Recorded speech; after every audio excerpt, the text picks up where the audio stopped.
దళిత బంధు కుటుంబ సభ్యులతో కేటీఆర్ ఇంటరాక్ట్ కానున్నారు. రైతు సదస్సులో ఈరోజు లక్షర్పేటలో పాల్గొన్న తర్వాత ఆ కుటుంబ సభ్యులతో నేరుగా కేటీఆర్ ఇంటరాక్ట్ అయ్యి మాట్లాడి తెలుసుకున్నారు. అయితే ఆషాఢ మాసం సందర్భంగా మన కాసం ఫ్యాషన్స్ కిలో చీరలు కొనండి, అరకిలో చీరలు ఉచితంగా పొందండి. తెలంగాణ రాష్ట్రంలో ముఖ్యమంత్రి కేసీఆర్ ఉన్నప్పుడు దళిత బంధు అనేది ఒక మహత్తరమైన కార్యక్రమాన్ని అప్పటి బీఆర్ఎస్ ప్రభుత్వం స్టార్ట్ చేసింది. అయితే బీఆర్ఎస్ ప్రభుత్వం అనంతరం ఆ కాంగ్రెస్ ప్రభుత్వం వచ్చిన తర్వాత దళిత బంధు ఊసే లేదనే కోణంలో కొంత చర్చ తెలంగాణలో కొనసాగుతున్న విషయం తెలిసిందే.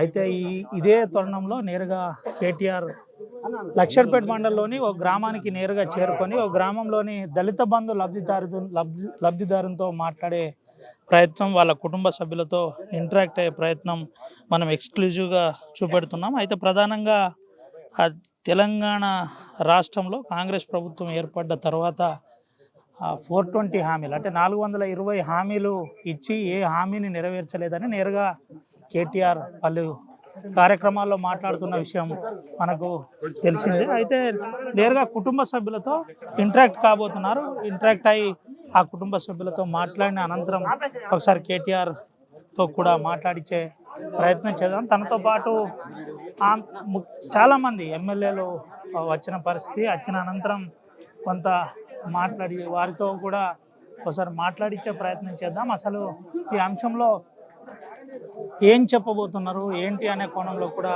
కొంత మాట్లాడించే ప్రయత్నం చేద్దాం. ప్రధానంగా దళిత బంధు కుటుంబ సభ్యులతో నేరుగా కేటీఆర్ ఇంటరాక్ట్ అవుతున్నారు. కేటీఆర్ ఇంటరాక్ట్ అయ్యి వారి కుటుంబ సభ్యులతో మాట్లాడించే ప్రయత్నం చేస్తున్నారు. అయితే మనం ఒకసారి కోరుట్ల ఎమ్మెల్యే గారితో మాట్లాడిద్దాం. దళిత బంధు అంశంలో ఏంటి పరిస్థితి?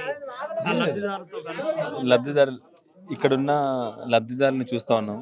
వాళ్ళ జీవితాల్లో వచ్చిన మార్పుల గురించి చెప్తా ఉన్నారు. వాళ్ళు కేటీఆర్ గారు వస్తే ఎట్లా వాళ్ళు ఇప్పుడు ఒక్కొక్కరు కొందరు నెలకి 50-60 వేలు సంపాదిస్తున్న వాళ్ళు కూడా కనబడ్డారు ఇక్కడ ఈ గ్రామంలో. ఆ రోజు దగ్గర 30 మందికి అనుకుంటా, నాకు కరెక్ట్ తెలియదు కానీ 30 మందికి ఇక్కడ దళిత బంధు ఇవ్వడం జరిగింది ఈ గ్రామంలో.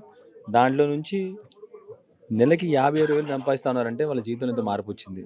వాళ్ళు చెప్తా ఉన్నారు కేసీఆర్ గారి చేసిన హెల్ప్ కానీ, చేసిన మా కోసం పెట్టిన పథకం కానీ మా జీవితంలో మర్చిపోమని చెప్తా ఉన్నారు. ఇది ప్రతి ఒక్కరి నోట.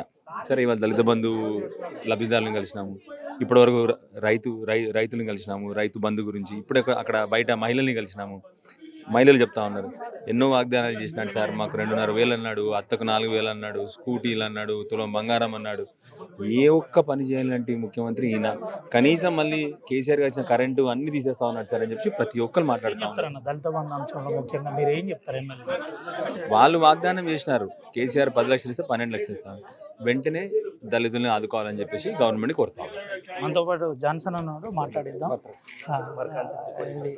అయితే చూపెట్టచ్చు కేటీఆర్ వాళ్ళ కుటుంబ సభ్యులతో మాట్లాడుతున్న దృశ్యం ఆర్టీవీ చూపెడుతుంది. అయితే ప్రధానంగా మెయిన్ మోటో ఒకటే, దళిత బంధును ఎగ్గొట్టారు, అసలు ఏం చేయలేదని చెబుతున్నట్టు క్లియర్గా కనబడుతుంది.